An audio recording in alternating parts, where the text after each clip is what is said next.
¿Lo pudieron ver?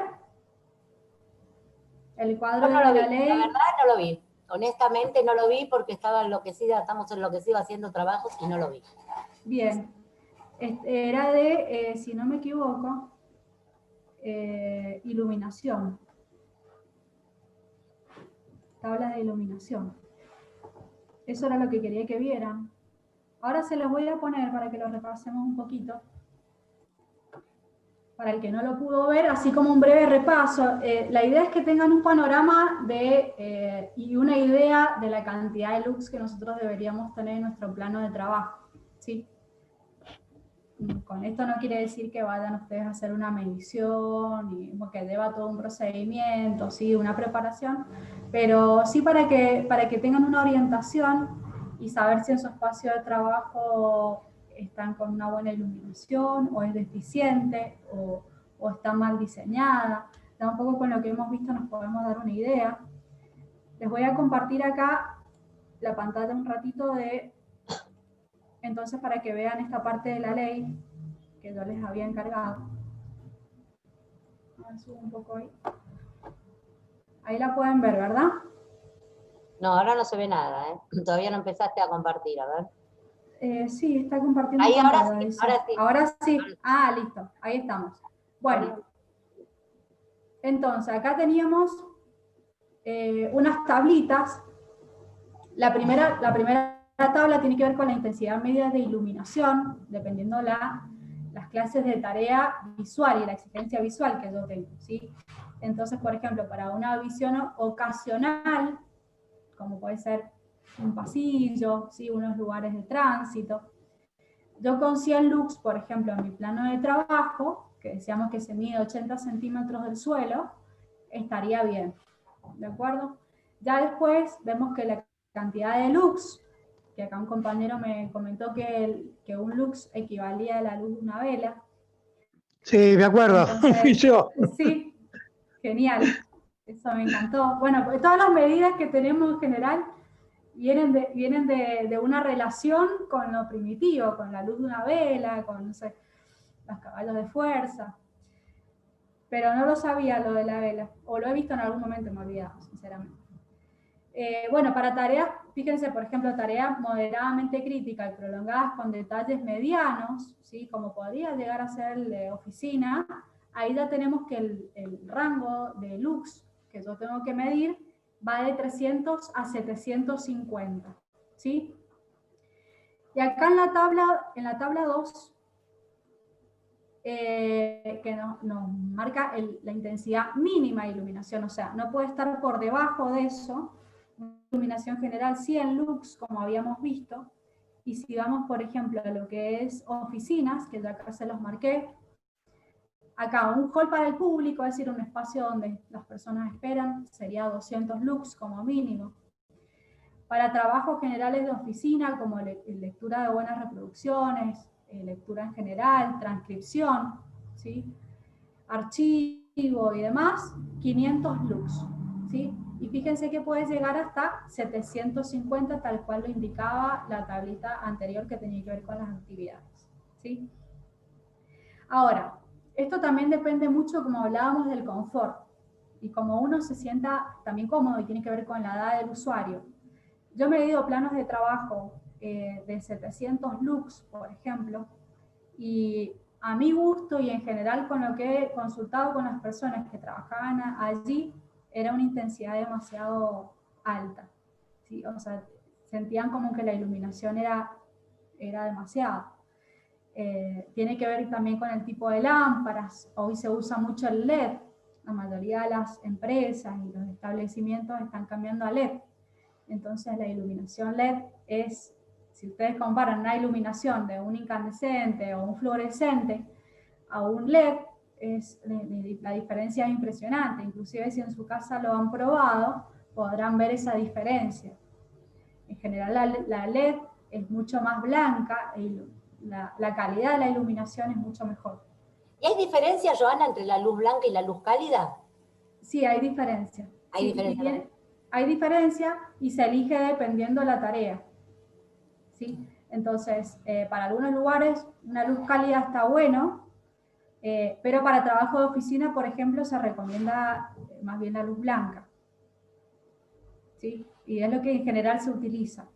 Gracias. Pero eso se va eligiendo, gracias Beth, eso se va eligiendo dependiendo del tipo de tarea, ¿sí? En el Y un hogar poco- también se nota mucho eso. Exacto. Yo preferiría tener todo en luz blanca, pero acá son Claro. más hinchas de la cálida. Claro. No, me encanta la luz cálida. Mi vista descansa mejor, es mucho más, Sí, no, a mí entre me comillas, gusta. natural. Sí. Poder ver La bien cálida, todo. la cálida es bonita. La cálida es bonita para un hogar. A mí me gusta en lo particular. Es más suave. La blanca quizás más moderna, ¿vieron? Es como... ya No, cuando siempre me empezamos gusta una- como, no estoy haciendo nada, pero me Sí. gusta pintar y hacer artesanías, entonces es Sí. como que me gusta poder ver bien.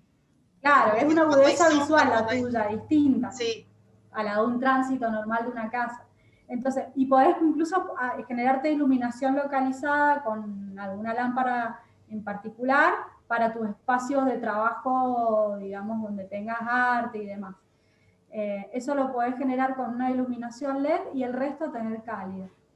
Pero bueno, va a depender, como digo, del tipo de tarea. Sí.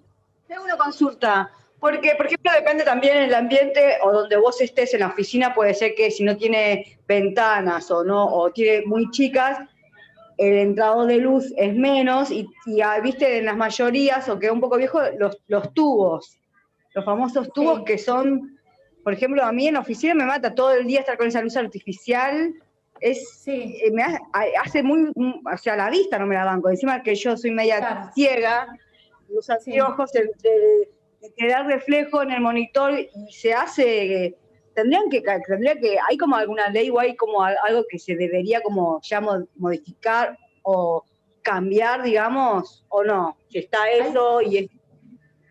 Hay programas que están impulsando como o incentivando los espacios que hagan el recambio por lámparas LED.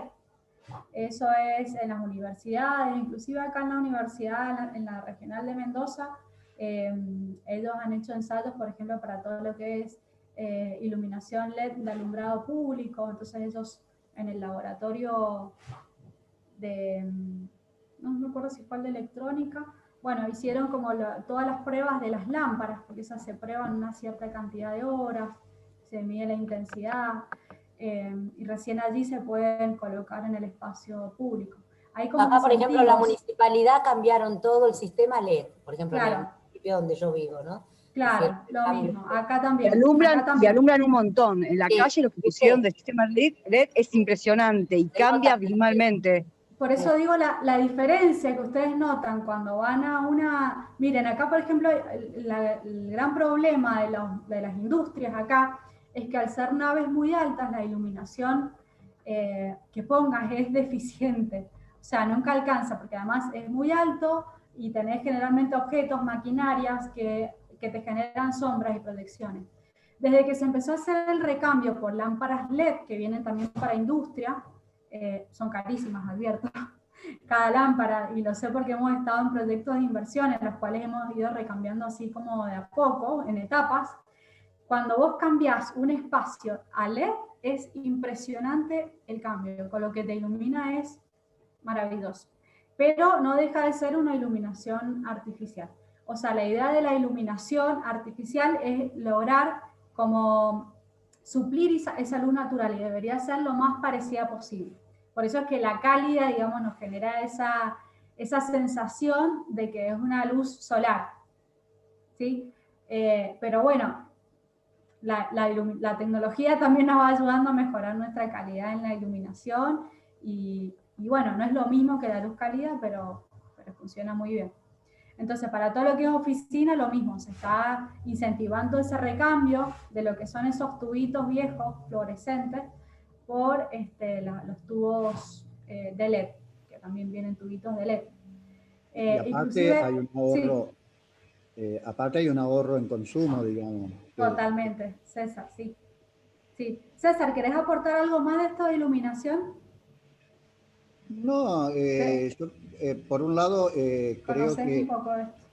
No, el tema de las ciudades, digamos, eso fue una planificación que se hizo a nivel de Estado para justamente tener menor consumo de energía en todo lo que es vía pública y espacios libres, digamos, espacios públicos.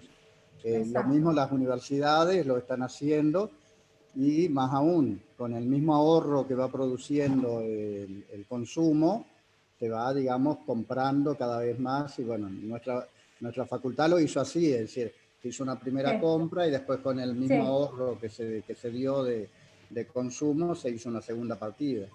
Exacto. Es como decía, es como por etapas. Se lanzan programas de inversión en los cuales vas haciendo etapas, porque tampoco puedes recambiar todo de una, dependiendo del espacio, lógicamente.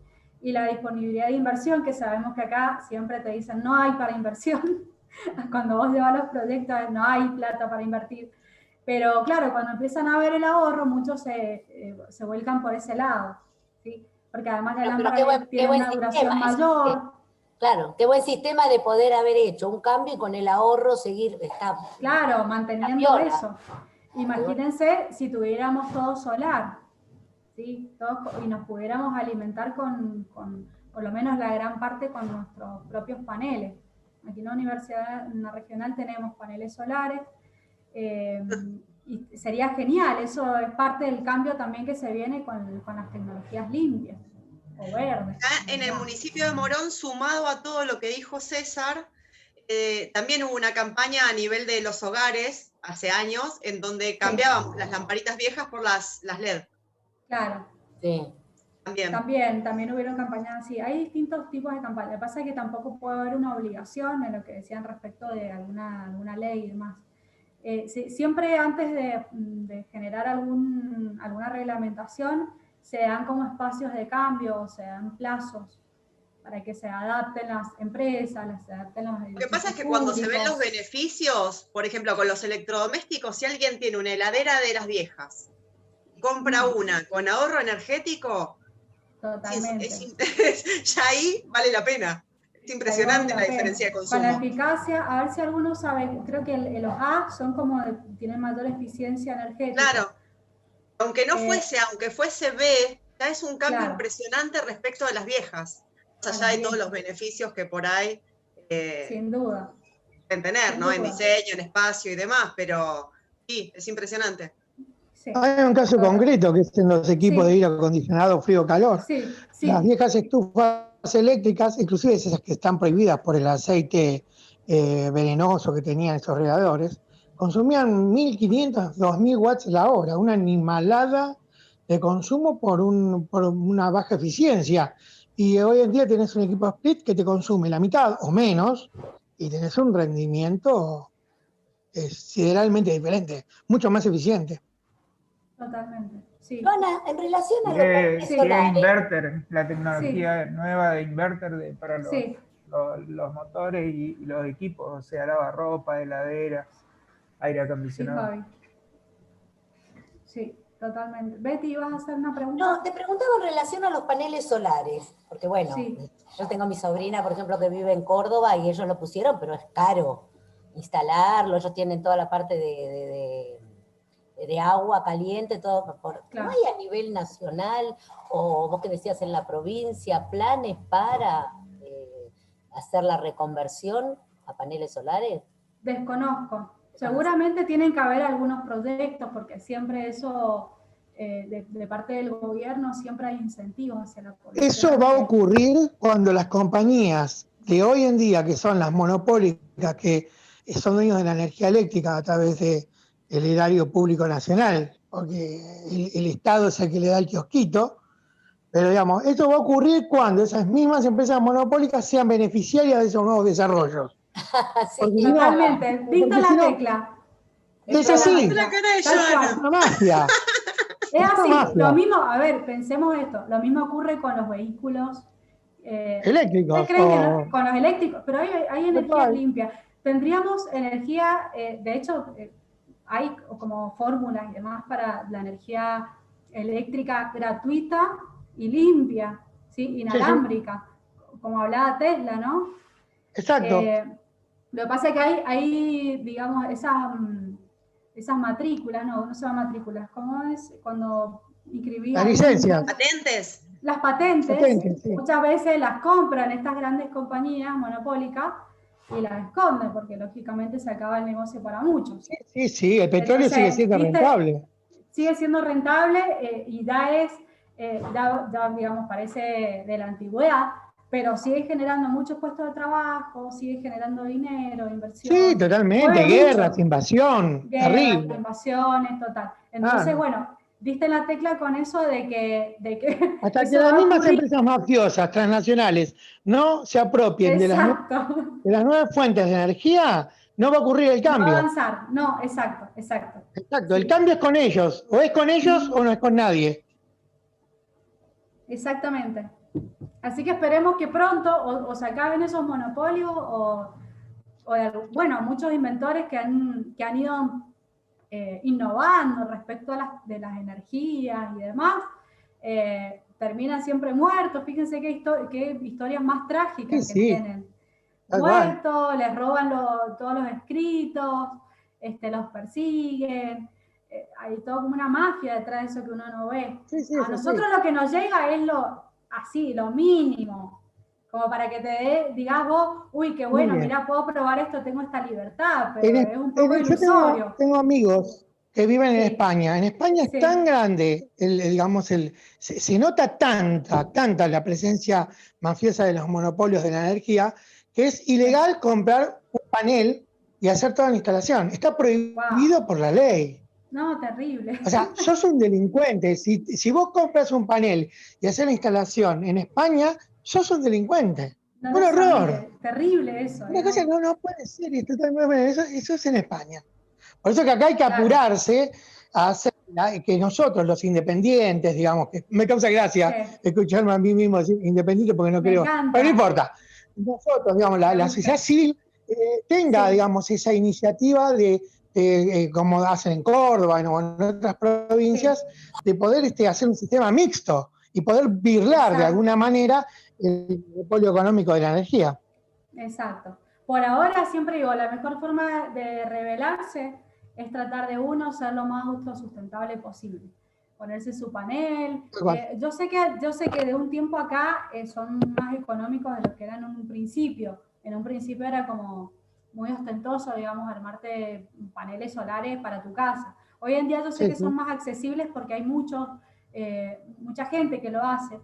Inclusive yo tengo un caso de un cliente que tiene uno de los laboratorios farmacológicos mejores del país, y todo su laboratorio y su planta, que es bastante grande, como él es ingeniero y trabajó mucho tiempo en innovación y demás, él se hizo autosustentable y se armó. Toda la energía que consume su laboratorio está sustentado por energía solar y el de su casa. Perfecto. Y tiene en el teléfono, siempre me muestra una aplicación y va midiendo el consumo que tiene. Bueno, da demasiado, digamos, pero es fantástico, eso yo lo aplaudo, pero digo, es como hacer un Leru ojalá todo eso se pudiera trasladar ojalá toda esa tecnología y ese saber se pudiera trasladar a la optimización, por ejemplo, del agua, ¿no? Del recurso totalmente como es el agua dulce. Poder reciclarla, poder constantemente tener el agua, digamos, que se pueda reutilizar el agua potable, y bueno, obviamente cuidar las fuentes de agua potable, que está primero que... ¿En las demás provincias tienen algo respecto del agua? En la provincia de Neuquén hay ciudades que tienen doble cañería. Sí, para regar y para consumo, ¿no? Exacto. Ay, qué fantástico. Y con respecto a lo otro, Oscar, que vos decías, en España hay regiones donde al conectarte digamos, a la energía solar, vos tenés que conectarte a la red nacional. Entonces, la energía que produce, digamos, tu radiación solar, el consumo que vos haces, una parte la tenés que dar a la red nacional. De lo contrario, pagás impuestos. Por eso es el lío que tienen ellos, digamos. Terrible. Bueno.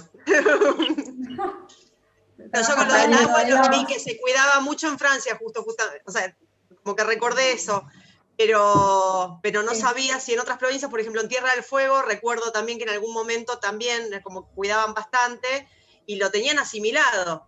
Acá realmente no. Bueno, acá en Mendoza tuvimos un tema con el agua, si recuerdan, que fue como una persona me comentó que ustedes tienen la guerra del agua con La Pampa. Claro. Eso por un lado, sí, y la minería exacto, por el otro. que estamos ahí, y por la minería por el otro, porque quisieron derogar una ley, que es la 7722, si no me equivoco, que era la que protege el recurso hídrico. La querían derogar justamente para abrir a que vengan las mineras. Bueno, el pueblo se levantó y eso tuvieron que volver para atrás, inclusive, con esa, era eso o el gobernador se tenía que mudar de mundo, yo creo, no de provincia. Y bueno, yo tengo el recuerdo la gente cuida mucho el agua, o sea, tenemos la cordillera acá, entonces es como, no sé. Yo tengo el recuerdo de ir a Mendoza, a San Rafael en enero, y a mediados de enero bajan la compresa, o sea, vos podías ir a hacer rafting todo, pero después baja tanto el caudal, y tenían horarios para regar, viste, que bueno, que están todo lo que es viñedos y eso, y tienen unos horarios. Y lo que es de, bueno, eso es de agua y de luz, en las provincias siempre fue más cara que en capital. Mendoza la luz siempre fue cara. Mendoza es carísima para todo, como Neuquén, como, bueno, hay provincias que son muy caras. Acá el costo de vida es caro, con los servicios, con todo, ¿sí? O sea, no es solamente la luz o el agua, en general, la comida. El viaje, todo es muy caro. El combustible. El combustible. No, el combustible es más barato. El combustible tiene un 3,5%. Es más caro que en Mendoza. Sí, en Mendoza es más barato porque debe ser provincia productora de petróleo. Justamente ese es el dilema. Debería ser así, si vamos a la lógica, pero no sucede eso. Te digo que yo me hago en Malargüe es más barato. En Malargüe sí. En Malargüe es en la zona. Exacto, pero en el resto de la provincia no sucede. Claro. Malargüe permite minería. Claro, ahí está, claro. Bueno, Joana. un poquito, sí. Todo es un hermoso negocio, ¿no? Lamentablemente, porque yo te escuchaba a Oscar hablar de los servicios, y vos fijate que vos incluiste en la conversación el tema de los laboratorios. Es decir, qué sé yo estuve en Cuba, es una que tiene una de las muy buenas medicinas, y vos vas a la farmacia y es un kiosquito con 5 estantes.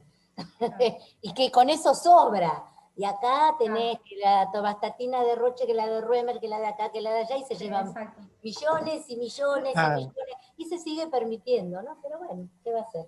Y bueno, ese es el mercado, compañera. Ese es el mercado. El mercado regula todo. El mercado.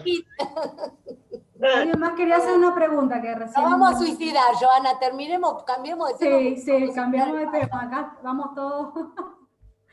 ¿Alguien que quería hacer una pregunta, puede ser? Sí, yo, Antonio. Sí, Antonio, ¿cómo va?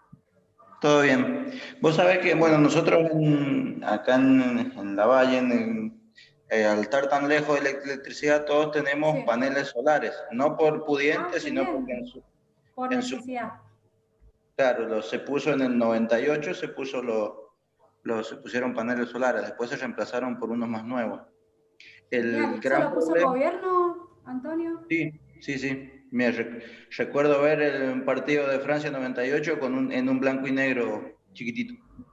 Bien, mirá, qué bueno. Bueno, para el resto que no conoce, el Lavalle, acá en Mendoza, es un departamento que, digamos, está bastante alejado de la zona céntrica. Y bueno, como bien comenta el compañero, no tienen acceso a la energía eléctrica, a la red eléctrica. Bueno, qué bueno que comentes eso. Yo no lo sabía. El problema por ahí es el almacenamiento, o sea, para la noche, pues tenés que almacenar esa energía en baterías. En baterías. Claro, baterías, ¿no? Claro. Eso ya no es sustentable ni ecológico. No, la batería, pero bueno. Perdón, ¿por qué la Valle no tiene energía? ¿Cuál vendría a ser? Desconozco, debe ser que no han, una zona muy no han preparado, no han preparado el tendido eléctrico hacia esa zona. O sea, la ciudad de La Valle sí tiene energía, ¿no? Más que nada los puestos son los que no tienen energía.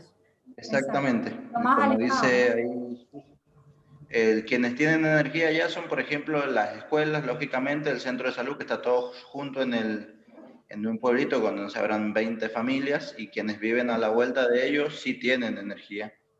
Y sí tienen acceso a agua, por ejemplo, y agua que no es del todo potable.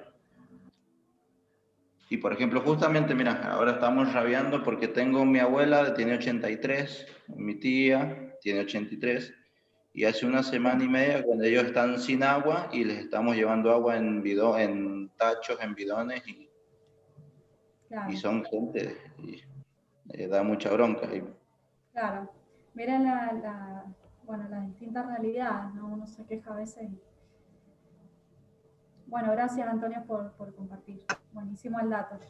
Aparte de esas edades y esa situación sumado a toda la pandemia que también está complicado allá. Bueno, esa es la parte positiva de estar tan aislado. No te llegan los bichos, no te llegan los bichos. Todo tiene su pro y su contra, Antonio. Vamos a caer allá en la Valle en cualquier momento. Vamos a la Valle, por cierto, es hermoso. Antonio, yo ya estoy en la lista para ir a ver los chivos, vos ya sabés. Con un PCR negativo. Con un PCR negativo no hay problema.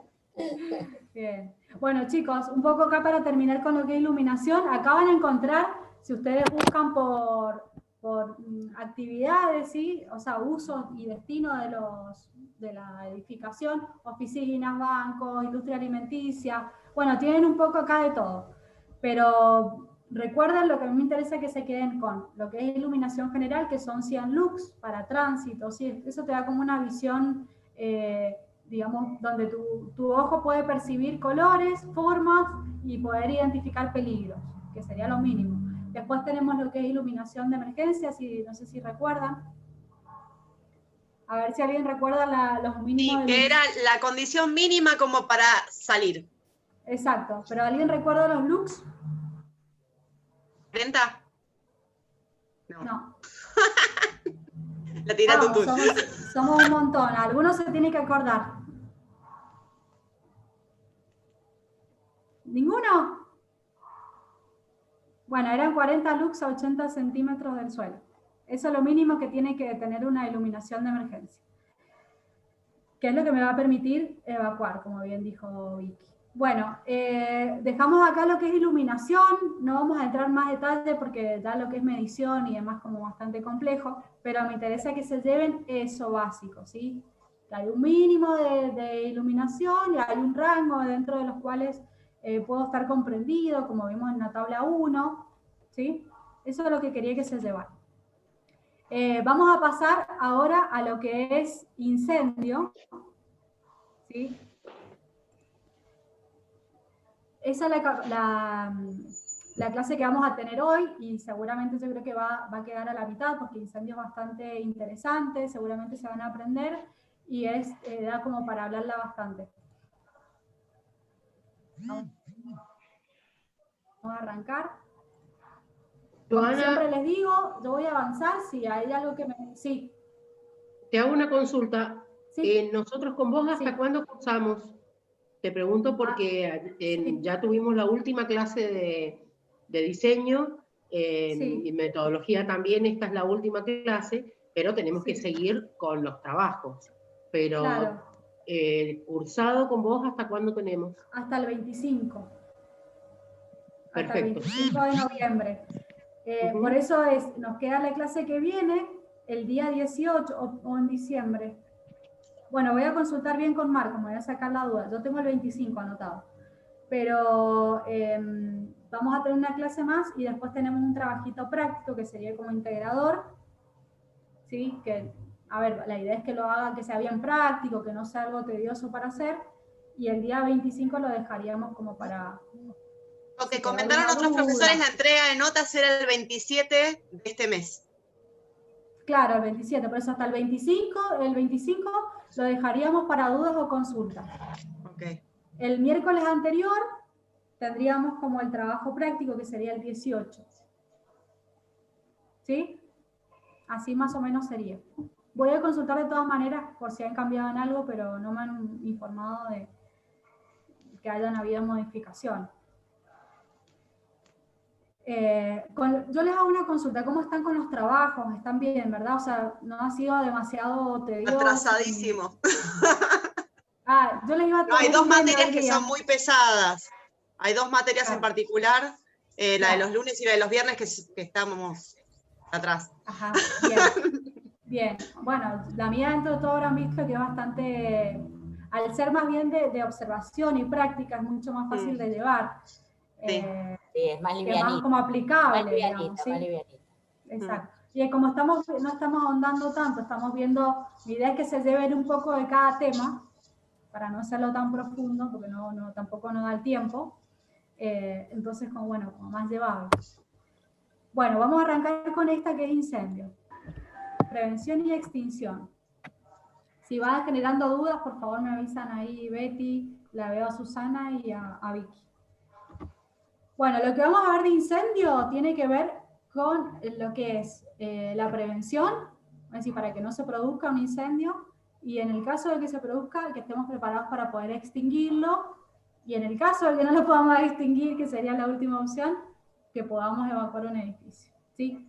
Entonces, ¿cuáles son los objetivos de esta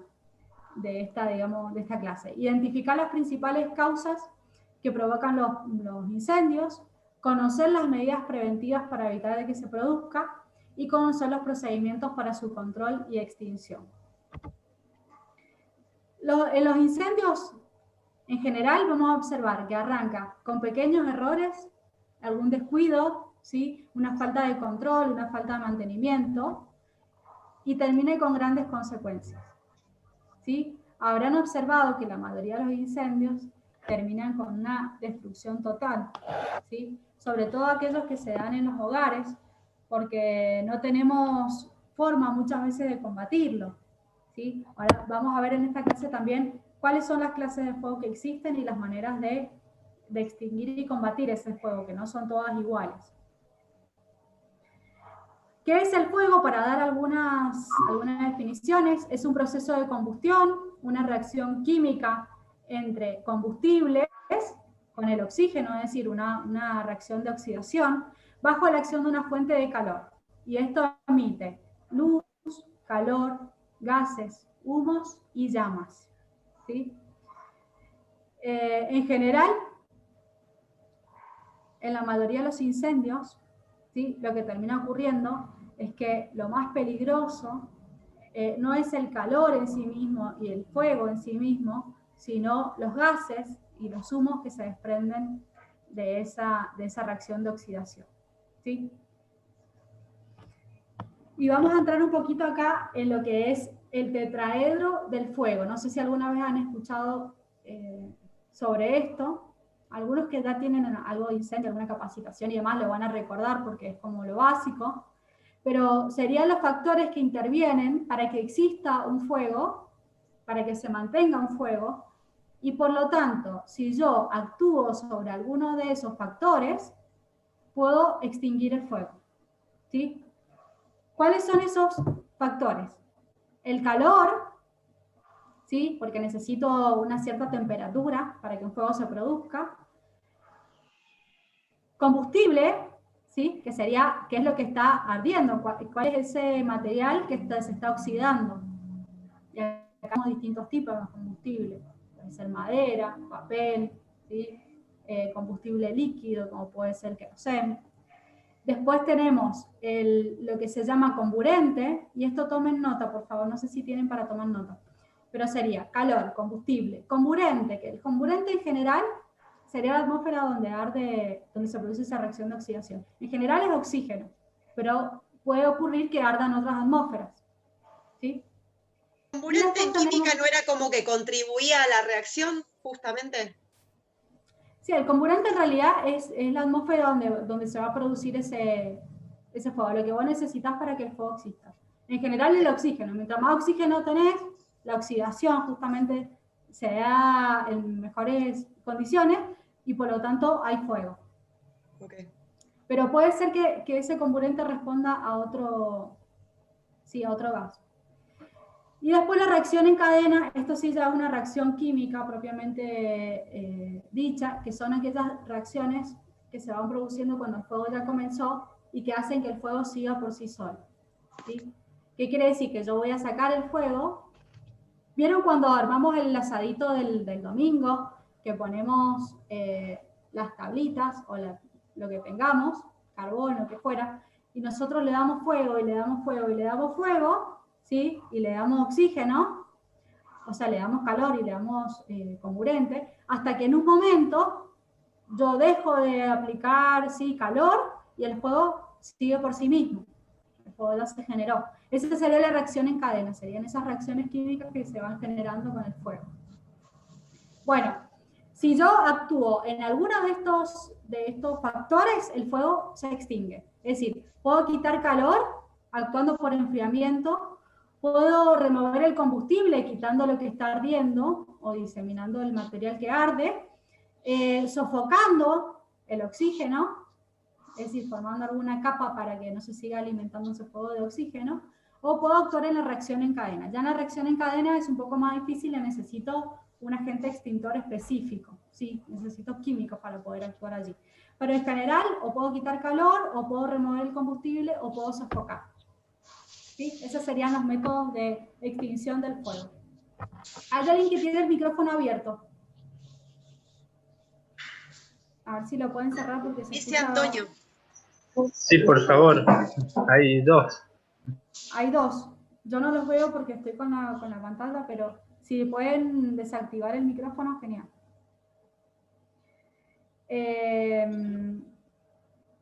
Bueno, entonces estamos aquí. Vamos a pasar. Los principales focos de ignición. Lo general, ¿sí? Y la clasificación.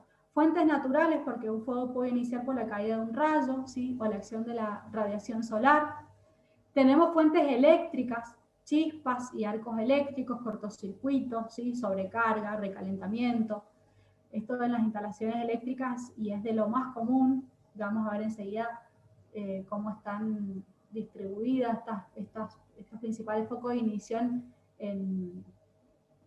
digamos en porcentajes. Pero las fuentes eléctricas son una de las principales orígenes del incendio. Después tenemos llamas abiertas, mecheros, fósforos, velas, hornos, quemadores. Esto es muy común, sobre todo en los hogares. Muchos incendios arrancan con los niños y los fósforos y los encendedores, que se meten a jugar debajo de una cama, ¿sí? O se esconden con el encendedor o se llevan los fósforos. Y gran cantidad de incendios han ocurrido de esta manera. Muchos terminan obviamente de manera trágica. Trabajo de soldadura y corte, por las mismas chispas que se generan, ¿sí? Los electrodos, por eso es importante que cuando yo hago una intervención con un trabajo en caliente, que se llama, que sería una soldadura o un corte, necesito tomar medidas adicionales para tener el control sobre el espacio donde estoy trabajando. Ni hablar si estoy haciendo un trabajo de soldadura en cercanía de algún combustible, ¿sí? Algún inflamable. Entonces eso es un punto a tener en cuenta. Fuentes mecánicas, chispas de herramienta, roces mecánicos, impactos. Fuentes químicas, reacciones exotérmicas, diluciones, ¿sí? Conocemos que hay químicos que reaccionan entre sí, que tienen una reacción exotérmica. ¿Sí? Entonces, bueno, esa es otra de las fuentes. Según las estadísticas, esto es lo que les mencionaba recién, principales causas de incendio. La electricidad se lleva el 80%. ¿Y la electricidad por qué? Porque solemos realizar muy poco mantenimiento de nuestras instalaciones eléctricas, ¿sí? Se van generando sobrecargas, se van generando sobrecalentamientos. Otro de los temas es que en una misma boca colocamos 80 enchufes distintos, ¿sí? Colocamos un múltiple y enchufamos la heladera, la computadora y la plancha, ¿sí? Estamos sobrecargando una misma boca más allá de lo que pueda. Entonces eso genera un cierto aumento de temperatura y es un foco de incendio. El fumar es otra de las causas, o sea, gente que prende un cigarrillo dentro de su casa, ¿sí? Esto ocurre mucho también, o ocurría, porque ahora está prohibido, pero en los hogares de adultos mayores, las personas se quedaban dormidas con el cigarrillo, y eso ha generado también gran cantidad de incendios. Trabajar con líquidos inflamables, y acá comento mi caso particular, yo me quemé la cara con no recuerdo si fue querosén o aguarrás, creo que me parece que fue aguarrás, pero bueno, quise prender una estufa cuando era más chica y le metí a la leña aguarrás, y cuando quise encender, los vapores que se habían desprendido del aguarrás me envolvieron la cara y me quemé entera. Los gases, sí, trabajo con gases ya sean que vayan por tuberías, que se han distribuido por tuberías, o gases comprimidos en envases. Trabajos en caliente, como vimos recién, en menor proporción, y el desorden y la falta de aseo. Y acá, ¿por qué el desorden y la falta de aseo? ¿Por qué se les ocurre que puede ser una causa de incendio? ¿Ves? Por Porque la no se detectan acumulación los de peligros. combustibles. Por la acumulación de combustible. ¿Qué más? Que no se detectan los peligros si está desordenado. Exacto. Con el mismo desorden puedo estar tapando un foco de ignición. Puedo estar tapando un envase que tengo ahí de líquido inflamable. Puedo estar tapando, ¿sí? Una boca de electricidad que visiblemente me está dando signos y no la estoy viendo. Entonces el orden y la limpieza es fundamental también para prevenir todo tipo de accidentes, pero también los incendios. Bueno, entonces fíjense acá que según las estadísticas me va dando de mayor a menor grado las causas principales. Entonces la electricidad es fundamental que hagamos un mantenimiento periódico a las instalaciones. Tanto del espacio de trabajo como de las casas. Como digo siempre, la idea de esto es que se lleven también a su domicilio un poco de lo que vamos aprendiendo acá. Bueno, lo que le comentaba de los humos y los gases. En la mayoría de los casos, el humo y los gases son más peligrosos que las mismas llamas. De hecho, la mayoría de las personas en un incendio mueren por la acción de la generación de estos humos que se van generando. ¿Por qué? Porque acá tenemos monóxido de carbono, tenemos dióxido de carbono también que se va generando. Entonces, todo eso hace que se desplace el oxígeno y la persona muera por sofocación o asfixia. Antes que por la acción del calor o de las llamas, ¿sí? Más allá de que en un ambiente, digamos, donde hay un incendio, vamos a notar que la temperatura aumenta de sobremanera, pero con esto es donde más cuidado tenemos que tener.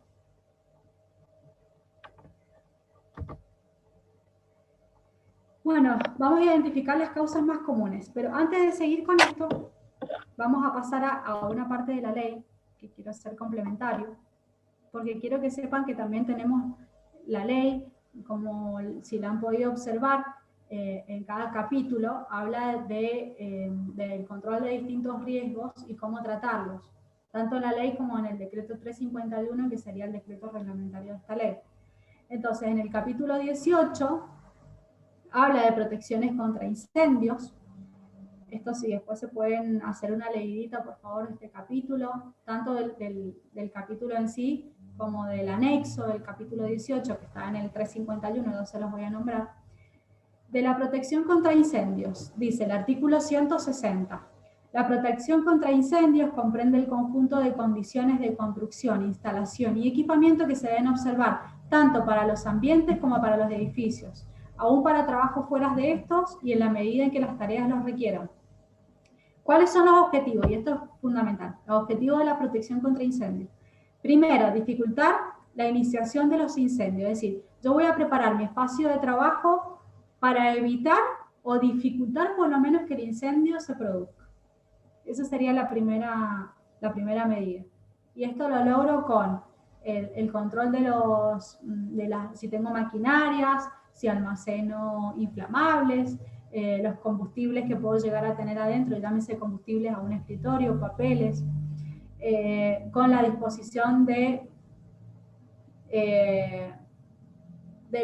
también teniendo en cuenta la resistencia de los materiales con el cual es construido ese espacio, ¿sí?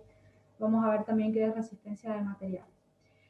Bueno, como segundo punto, evitar la propagación del fuego y los efectos de los gases tóxicos. Es decir, no lo pude evitar, bueno, apareció el fuego, vamos a evitar la propagación de ese fuego. Es decir, que se propague más allá de donde comenzó. Vamos a tratar de que quede confinado en el espacio donde se originó, sin que se extienda, sin que haya propagación tanto horizontal, que sería hacia otros espacios en horizontal, como vertical, que se suele dar sobre todo cuando tengo escaleras o conductos. ¿Sí? Tercero, asegurar la evacuación de personas. Es decir, tengo el incendio, no lo pude apagar, tengo que evacuar a la gente, entonces tengo que hacer que ese trayecto por el cual la gente va pasando sea lo más seguro posible. Cuarto, facilitar el acceso y las tareas de extinción del personal de bomberos. Quinto, proveer las instalaciones de detección y extinción. Detección sería a través de detectores de humo, ¿sí? Y extinción sería los extintores portátiles, como son los matafuegos, nichos hidrantes, si tenemos un sistema de agua fijo, es decir, un sistema de mangueras, el cual yo cuando acciono puedo llegar a tener agua. Bueno, y hay otros medios de extinción que los vamos a ver que tienen que ver con drenar ese espacio, digamos, que se está incendiando con algún gas, como puede ser el carbónico, por ejemplo. Cuando se utiliza un edificio para uso... Sí. Respecto al punto 4, puede ser que justamente, o sea, con las cuestiones eléctricas que estén bien visibilizadas y que se pueda cortar rápidamente.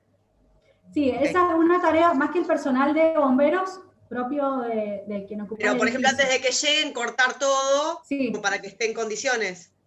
Exacto. En realidad el punto 4 más que nada hace facilitar el acceso. Yo tengo que decir... Las puertas de emergencia y todo eso. Las puertas de emergencia y, por ejemplo, en el caso de las universidades, que tenemos, por lo menos acá en Mendoza, tenemos una playa de estacionamiento contigua. Bueno, ¿por dónde ingresa el camión de bomberos? Por acá, ¿sí? O va a ingresar por otro espacio. Entonces, ese sería como facilitar el acceso, que pueda ingresar el camión, que se pueda ubicar, una vez que ingresó, que tenga también, porque si bien el bombero viene con su digamos, camión, cisterna, nosotros internamente, si tenemos un sistema de agua fija, también podemos ayudar a esa extinción con eso. ¿Sí? ¿Y eso está diagramado, por ejemplo? Los planos visibles. Los planos visibles, exacto. Tal cual, sí. Yo te preguntaba, Joana, por ejemplo, en el caso del acceso para bomberos, ¿eso está predestinado y se deja todo el tiempo? Porque me imagino que en el medio de una emergencia si vos tenés una playa de estacionamiento y después la tenés llena de autos, o está bien delimitado y ese espacio está programado por sí. Debería estar programado. Debería haber un espacio de acceso. En general no se coloca un lugar de estacionamiento del camión, sino de que puedan ingresar en el caso de que sea necesario. También va a depender mucho del frente de fuego. Si va a entrar por el estacionamiento y tenés que esperar a que vacíen 20 autos para que entre el camión. No, totalmente. ¿Por qué lo decís, Betty? No, soy mal pensada, Siempre, viste, soy mal pensada. Pensé que pensabas en algún lugar determinado. No, muy bien, compañera, muy bien. Para que las cosas salgan bien hay que pensar mal. Está bien. Está bien, exacto, está bien. Sí estaría bueno determinar cuál es el acceso en el caso de que sea necesario. Porque en el caso de emergencia acá no sirve, Joana, eso es lo que yo digo. Esto es siempre lo mismo. Viste, tapás el pozo cuando se ahogó el chico. Como en Edo dejan papelitos los que estacionan mal como para que los pueden buscar en tal o cual aula. Con esta, claro, realmente en un momento de emergencia, después sonaste, si vos no lo tenés. Claro, de todas maneras, Betty, como digo, o sea, el acceso tiene que estar, siempre vas a tener un pasillo, digamos, un área de circulación libre, donde no vas a tener vehículos estacionados. Y de ahí el camión va a ingresar, primero que ellos van a hacer una evaluación cuando llegan, de dónde van a ingresar y hacia dónde se tienen que dirigir, y sí, ese trayecto tiene que estar libre, ¿sí? Tiene que estar libre de vehículos, además tiene que poder ingresar el camión, porque hay espacios que son chicos o tienen limitación de altura, entonces un camión de bomberos no puede ingresar. El camión de bomberos se puede colocar. Sí. En la Facu hay un plan, en la facultad de nuestra regional en la Edo hicieron un cronograma, está la fotito a quién, con quiénes son como los referentes para si pasa algo para evacuar, digamos.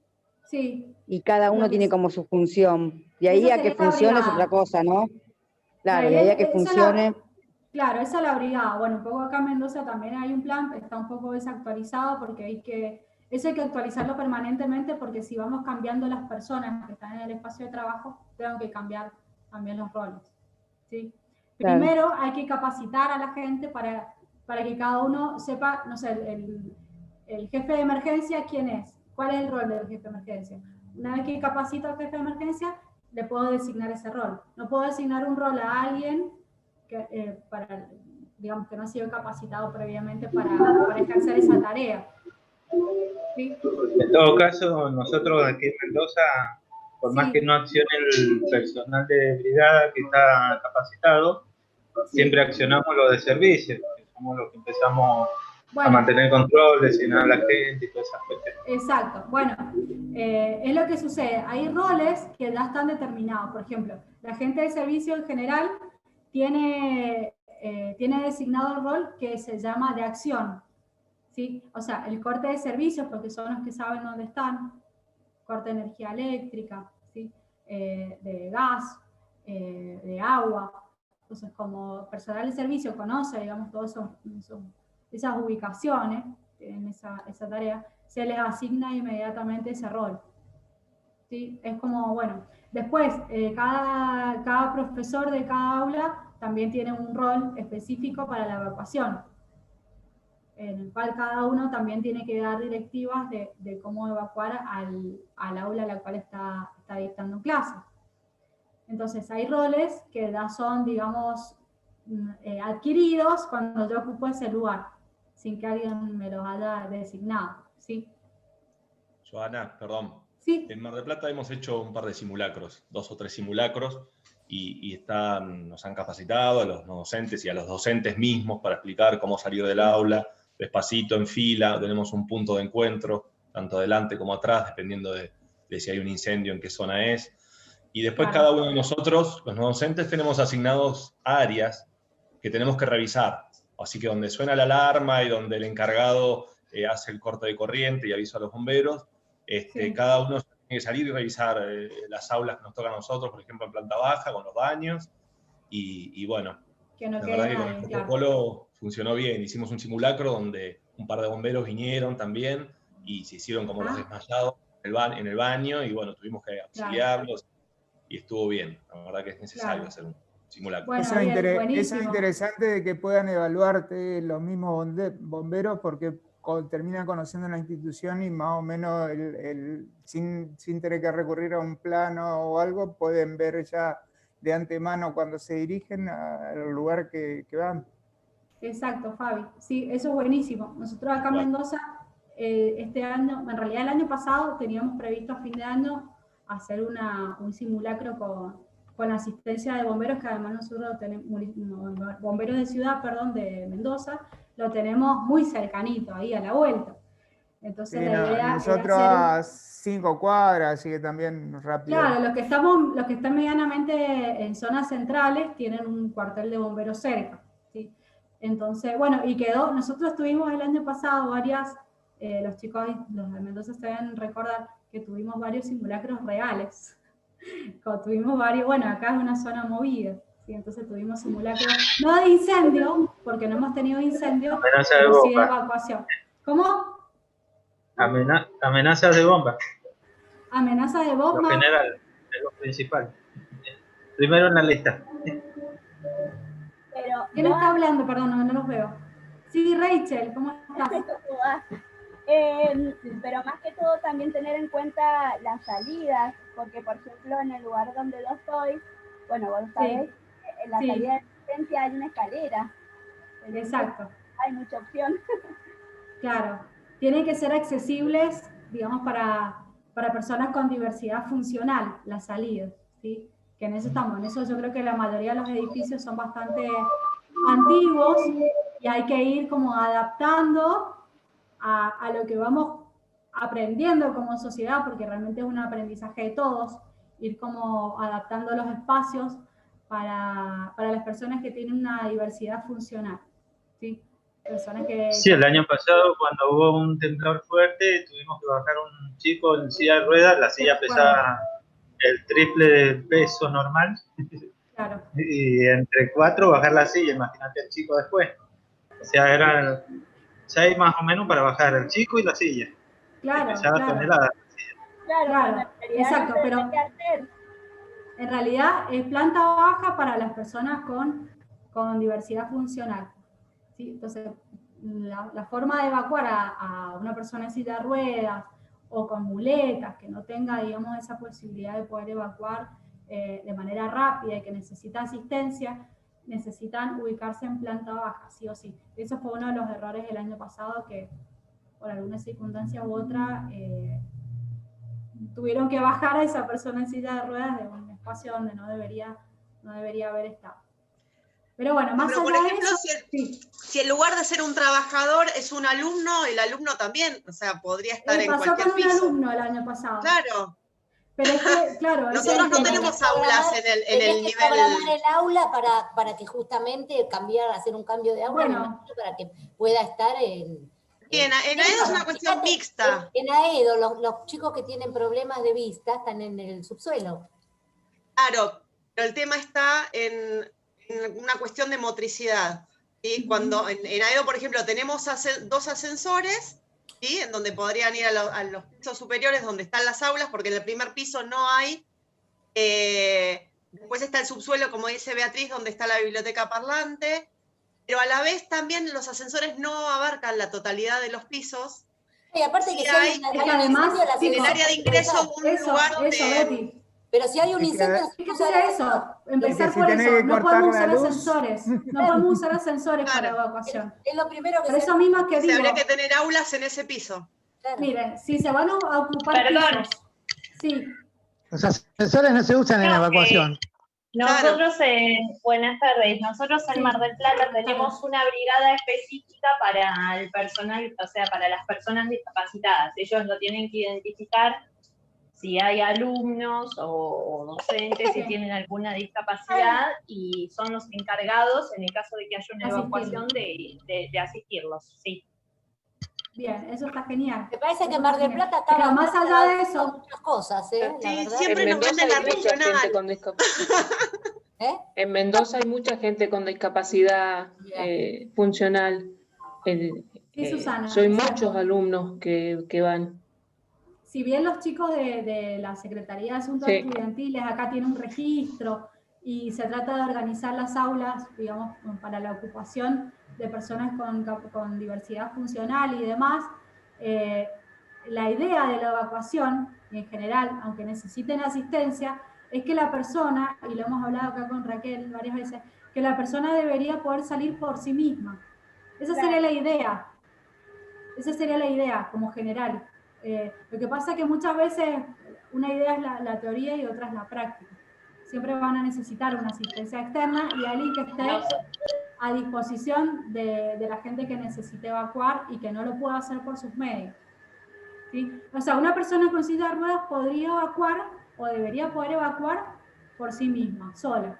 Claro, y no tener que depender de alguien que lo tenga que tomar en plazo porque es muy riesgoso. Exacto, Raquel, lo hemos hablado. Sí. Por ejemplo, yo no, sinceramente me quedaría en el lugar. No gustaría que me tocaran. Exacto, Raquel. Sí. Y que la rampa sea más cómoda para quien utiliza la silla. Porque ponerle la que tenemos en Mendoza, si tienen que bajar a uno en camilla, lo tienen que cargar.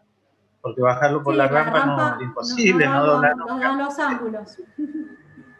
Bueno, fíjense cómo se va aprendiendo todo. En realidad es que simplemente en el acceso. En el acceso es como que hay un lugar en donde se puede elevar, o sea, es como que hay una escalera y hay como una especie de ascensorcito para un solo nivel. Es para los casos de sillas de ruedas, no sé cómo se llama, el elevador. Son rampas elevadoras. Bueno, eso tenemos, pero después todas las aulas están en pisos superiores. Claro, claro. Bueno, fíjense, volvemos a lo de siempre. Hay que adaptar edificios que se diseñaron, ¿sí? con una cierta idea y que quizás no tuvieron en cuenta estas cosas, que hay que ir adaptándolos y hay que adaptar edificios enteros. en Mendoza, bien, si estamos avanzando, tratando de lograr rampas universales, es decir, que ni siquiera sean para personas con silla de ruedas, sino que todo el mundo las pueda usar. Esa es la idea de la universalidad, que sea accesible para todos. Es decir, una rampa general de acceso que puedo subir tanto yo como una persona en silla de ruedas. Y no hacer diferencia entre una cosa y otra. No sé si se entiende lo que digo. Aparte, es decir, es parte del proyecto, ¿no? Porque, por ejemplo, acá hicieron una plaza muy linda, con un caminador, todo hermoso, y no tiene acceso a silla de ruedas. Si tiene un bruto cordón de 20 centímetros y listo. Si en todo el perímetro no hay un solo lugar. O sea, pues sí, ahora hecha, o sea, ¿dónde está la mirada del otro? Joana, perdón, en Mar del Plata también 2 veces al año, en el primer cuatrimestre y segundo cuatrimestre, hacemos capacitaciones, arreglamos con el centro de estudio, hacemos capacitaciones también con los alumnos, porque en sí son ellos los que están en aula. De hecho, en el último simulacro que hicimos, que fue con ambulancia y bomberos, como dijo Ariel, fue bastante real, nadie sabía, porque la idea era ver si las brigadas, cada uno cumplía el rol que tenía. Realmente los que más actuaron fueron los alumnos en sí, y por ahí no los que estaban designados en la brigada. Entonces está bueno por ahí que ellos tengan conocimiento y también ayudan a cómo tienen que salir, evacuar y demás. Sin duda. Porque uno cuando se tiene que... Lo primero que hacen cuando dicen evacuación o sienten la sirena es agarrar todas las cosas y demoran en eso, que es algo que no tienen que hacer. Es como que uno no mide, ¿viste? El peligro, y empiezan a agarrar la mochila, la campera, todo ese tipo de cosas. Pero está bueno hacer simulacros, eso ayuda muchísimo y también sirve para perfeccionar cuestiones y bueno, y cosas. Así que, y nosotros, la verdad que Sí. No, perdón, sí, continúa. No, decime. Perdón, el simulacro lo que hace es...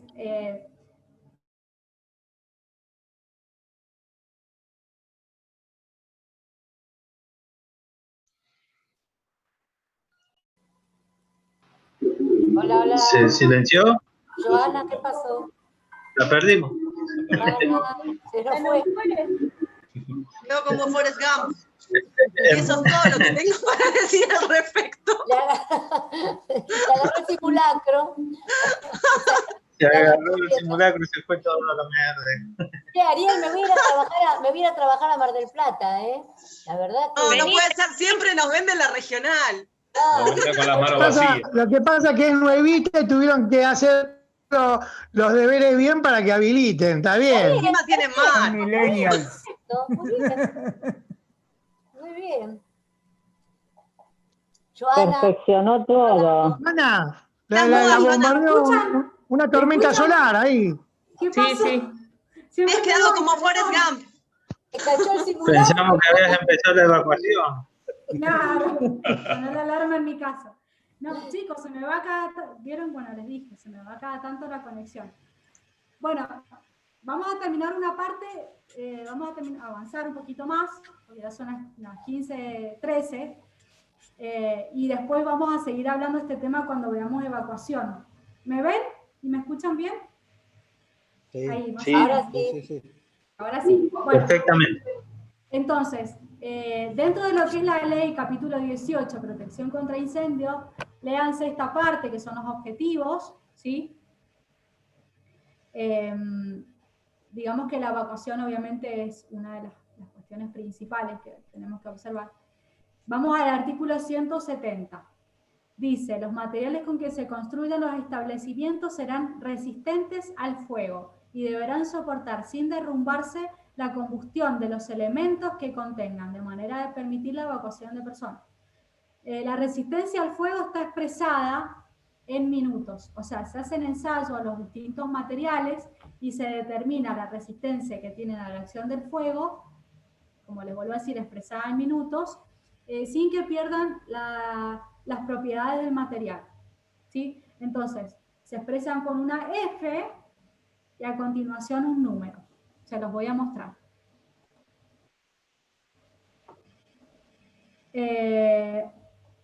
Acá hay una tablita, vamos a ir un poquito más abajo. cuadro 2.2.1. Esto ya está, si quieren ir anotando, en el capítulo 18 contra incendios, pero en el anexo 7. Esto es del decreto 351. Que si ustedes abren el archivo que yo les mandé, está la ley y a continuación el decreto, está todo junto. Entonces, la primera parte va a ser la ley de lo que estuvimos leyendo recién y después ya paso al anexo, ¿sí? Entonces, acá lo que les quería mostrar de la resistencia al fuego es, por ejemplo, F60. ¿Qué me quiere decir? Si yo veo un material que es F60, que resiste 60 minutos a la acción del fuego sin que pierda sus propiedades, ¿sí? O un F30, que sería como lo mínimo que es permitido, resiste 30 minutos a la acción del fuego, ¿sí? Después, para saber cuál es el F de cada material, hay unas tablitas, ¿sí? O lo pueden buscar en internet, eso es como, está súper conocido. Pero, por ejemplo, un muro de mampostería de ladrillo de 30 centímetros de espesor iría de un F120 a un F180, por ejemplo, ¿sí? Debería resistir 120 minutos a la acción del fuego antes de que pierda su propiedad. Eso me da una ventana para yo poder evacuar a la gente sin que ese espacio o ese, digamos, material pierda sus propiedades y se derrumbe, ¿sí? Y colapse. Entonces, por ejemplo, lo que sería lo más común que tenemos en todos lados, un Durlock, ¿sí? Un Durlock tiene un F30, por ejemplo, ¿sí? Entonces, si yo, ¿y ese de cuánto sería? ¿Cómo?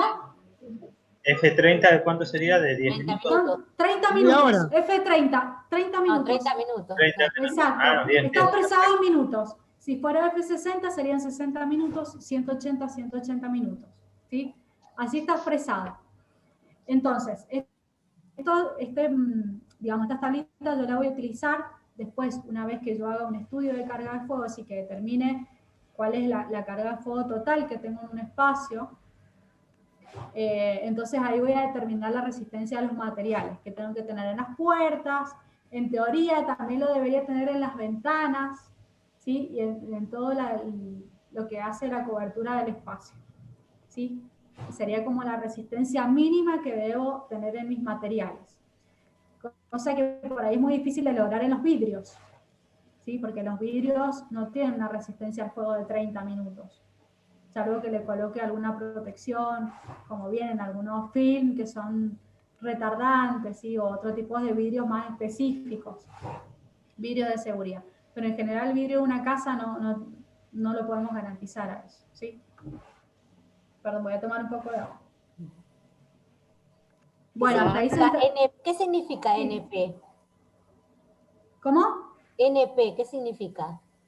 ¿A dónde está NP? En el cuadro de abajo, en el cuadro 222. NP. Ah, NP. no permitido. Ah, perfecto. No, no permitido. Ya lo vamos a ver después más adelante. Pensé que en este cuadrito no encontraba. Este cuadrito, digamos, lo que le quería mostrar era cómo se señaliza, ¿sí? Todavía no vemos qué significa el cuadro, pero quiero que sepan de que hay una resistencia a los materiales que está expresado de esa manera. Esa es lo que es la resistencia a los materiales. Acá. Resistencia al fuego, propiedad que se corresponde con el tiempo expresado en minutos durante un ensayo de incendio, después del cual el elemento de construcción ensayado pierde su capacidad resistente o funcional. Eso sería la definición. ¿Hay alguien que tiene el micrófono abierto? Bien. Ahí está, gracias. Bien, entonces,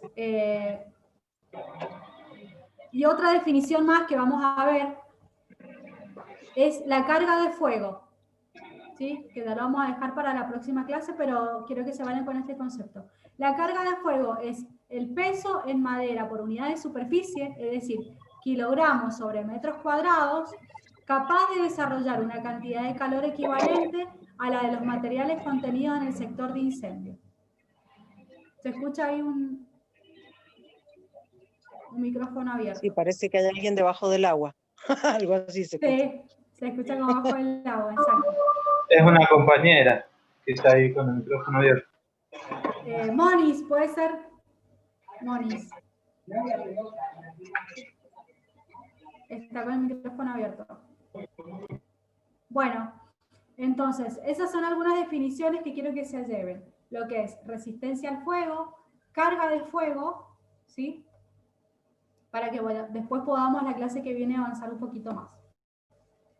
Bien, volviendo a la capacitación. Joana. A las filminas, perdón. Sí. Joana. No, mira, Sí. me estaba acordando de algo, no sé si aporte algo, pero me acordaba cuando hablabas de la resistencia de los materiales y todo, que cuando cayeron las Torres Gemelas, así, viste, se hacían un montón de programas en la tele hablando de que como que nunca se hubiesen esperado que sucediera eso de que impactaran aviones, porque los cálculos que había para utilizar los materiales que se habían usado, que no sé si era acero, no sé cuánto, Cero. colapsó todo, viste. O sea, no, me acordaba nomás y quería traerlo a colación. Sí, sí, sí, buenísimo lo que dijiste. Esa torre, por lo que yo he escuchado después de estudios, inclusive Trump, que fue quien construyó esa torre, estuvo en la construcción, unos días antes, no, unos meses antes de que ocurriera eso, le habían hecho una entrevista consultando sobre cómo se había construido la torre y demás. Y él había dicho que estaba totalmente acerada y tenía, o sea, una resistencia, era un lugar que no podía caerse nunca, era como el Titanic que no se podía hundir, vamos a decir. Exacto. Entonces, ahí ocurrió también, esto ya entramos como en otra teoría distinta de la conocida, pero se dice que jamás se podría haber colapsado un edificio desde, digamos, si hubo un choque de un avión arriba que haya colapsado la torre. O sea, para realmente que haya un colapso necesitas... Lo que pasa es que los diseñadores piensan en la función de los objetos y después está también el uso, no siempre coincide, y a su vez esto fue una locura. O sea, tampoco podían diseñar algo para que resistiera a choques de aviones. Sí, de todas maneras, como te digo, Vicky, o sea, la caída de la torre no coincide con un golpe de un avión. Arriba. O sea, el avión en el acero se tendría que haber, de hecho, en teoría, si usted ve las imágenes, se estrella y se muele, no podría haber hecho caer una torre. O sea, que no era tan segura como parecía. ¿Hay algún civil acá? Tengo idea que pero a veces por el impacto, en esos momentos, el desequilibrio que causa. Sí. Pero ¿no decía que había tenido otros atentados antes en la parte de cimientos, en la parte interna de las torres? No, eso es lo que justo quería decir, que tengo idea que en esos tantos programas que se hicieron en la televisión después de lo que pasó, muchos decían que habría habido explosivos puestos no en los cimientos, pero en los pisos inferiores, algo así. Sí, eran teorías que se barajaban. Son teorías. Yo creo que nunca, como todo, nunca se va a saber la verdad. Acuérdense que en una guerra lo primero que la primera víctima es la verdad. Es así, la verdad es la última que sale a la luz. Pero yo quería decir que las torres soportaron muy bien los impactos directos y dieron el tiempo suficiente para que se pudieran evacuar. Lo que pasa es que, bueno, quedaron congelados, no funcionaron los sistemas de evacuación porque básicamente el edificio quedó cortado al medio. Los que estaban condenados a morir eran los que estaban del impacto para arriba, pero los que estaban desde el impacto para abajo, en su gran mayoría, podrían haberse salvado. De hecho, son los que pudieron salir, los que se animaron a romper la orden de quédese en el lugar, que fue terrible. La gente quedó en el lugar y murió en el lugar. Pero las torres, ambas, resistieron lo suficiente como para poder salvar la vida de la gente que estaba por debajo de la línea de impacto. Eso se ve porque transcurre más de una hora, o una hora por cada impacto, digamos, después se caen. Y aparte no está preparada, el acero se derrite con JP1 a full. O sea, estamos hablando de un queroseno especial y de una cinética más poderosa que no fue un cañón de artillería de 155 milímetros, fueron muchos en una sola masa, con lo cual el edificio estuvo muy bien hecho, pero no había corredor aéreo ahí, solamente podían volar helicópteros y pequeñas avionetas, no estaba pensado para que choque un avión de pasajeros de alta... No. Nadie va a calcular, nadie va a hacer un cálculo para eso. Claro, no. Es probable, ¿no? Un plan maestro militar. Militarmente fue 10 puntos, pero las torres no estaban pensadas para un ataque militar. Claro, lógico. Acá recupieron perfectamente bien su... Sí. Tenía yo que estar metido considero que es raro el tema igual, que es raro. Si ustedes ven los estudios que se hicieron a posteriori y cómo están cómo está el acero, o sea, está raro, o sea, no lo voy a decir porque es muy controversial ese tema. Cada uno tendrá una opinión distinta, pero es como que casi, no sé si cayó por ese impacto también. Fue como raro. Inclusive la gente que lo construyó también después dio su opinión respecto a eso y lo ven imposible. Pero bueno, qué sé yo, todo puede pasar. Como vos decís, a lo mejor uno proyecta un edificio, una edificación y jamás va a tener en cuenta ese tipo de circunstancias que puedan llegar a pasar. Es como una locura planificar algo así por si viene un avión y... No, fue una locura, como dijo Vicky, fue una locura. Sí. Nadie construye una casa para resistir un atentado. Es como así, acá no construimos casa para resistir un huracán acá en Mendoza. Sí la construimos antisísmica. Porque claro, bueno. Ahí estaría bueno que ustedes... En la terraza le voy a pintar una H para helicópteros. Claro. No, pero es verdad. En Mendoza tendrían que adquirir el know-how de la construcción y la arquitectura japonesa y todo lo que es, estos países que sufren constantemente temblores, ¿no? Claro. De todas maneras, antisísmicamente, acá, como lo he expresado en otras oportunidades, el código de edificación aquí es bastante exigente en lo que es antisísmico. Pero sí considero que nos hemos quedado un poco atrás. Bueno, en Chile lo mismo. Más que nada tendrían que poner las barbas en remojo, me parece que por ahí...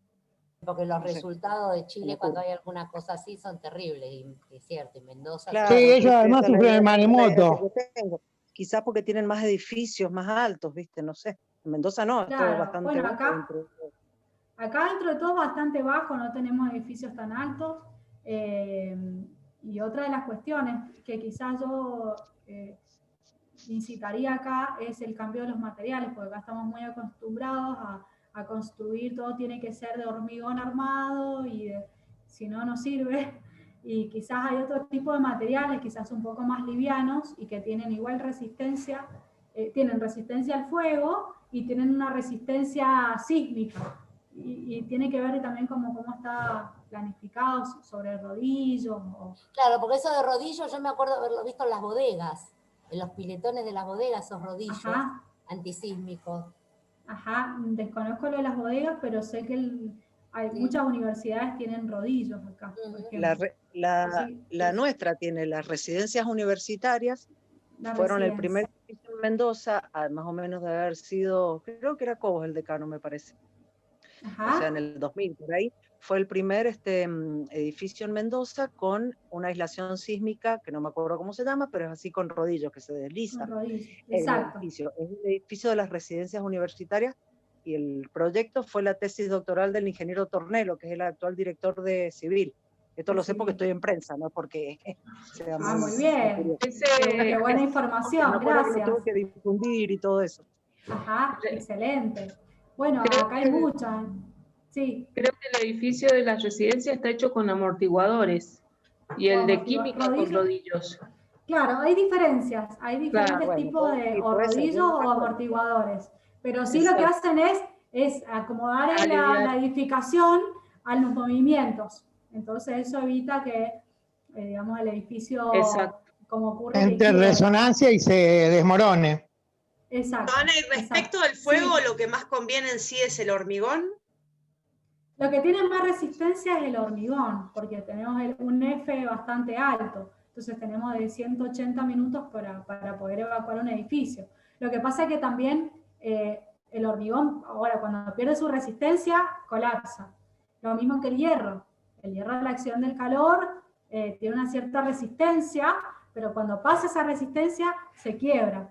Fíjense que la madera, si bien la madera tiene una resistencia al fuego menor, pero la madera se va quemando, se va quemando, se va quemando y se va quemando, y quizás llega a un punto en el que tarda horas en quemarse. ¿Sí? Entonces, el hierro no, el hierro llega a una determinada resistencia expresada en minutos y colapsa. Como que es más parejo lo de la madera, por ejemplo. Más parejo lo de madera. Después, si encuentro algunos videitos, se los voy a mostrar. Tengo uno para mostrarles hoy, que no lo voy a alcanzar a mostrar, que lo tengo acá, en tiempo real, cómo transcurre un incendio, para que ustedes vean sobre todo la percepción del tiempo, el por qué cuando hay un incendio hay que actuar de manera inmediata. Tenemos 3 minutos para actuar ante un incendio, no más de eso. Se los voy a mostrar en la próxima clase porque ya estamos en el horario y son 5 minutos. ahora. No ponernos el enlace. O les pongo el enlace, si quieren. Lo pongo acá porque ahora tienen clase, ¿verdad? Sí, a continuación. A ver si puedo volver a la clase. Acá estamos. Acá les dejo el enlace, si lo pueden ver, si no lo vemos la clase que viene. ¿Lo vas a dejar en el campus también? Si quieren se los dejo en el campus, como como un aviso. Mejor. Sí, dale, si podemos. Sí, sería bueno. Para que lo puedan ver tranquilos. Listo. Para que lo puedan ver tranquilos el videíto. ¿Ah? Eso sería entonces como tarea. Bueno, chicos, estamos en hora. Los voy dejando. No sé si ya está la profe para continuar. Pero bueno, vamos a continuar la próxima clase con incendio, que es bastante larguita la charla. No hemos podido avanzar demasiado, pero está bueno que se vayan generando esos debates también y que cada regional vaya aportando su problemática y su posible solución también. Bueno, chicos, ¿alguna duda o consulta de lo que hemos visto hasta ahora? Si no, los dejo. Está clarísimo. Bueno, genial. Muchas gracias. Les voy subiendo lo de incendio para que lo vayan viendo. Dale. Buenísimo. ¿Sí? Muchas gracias. Listo, gracias a ustedes. Nos vemos. Buena semana, que estén bien. Igualmente. Gracias.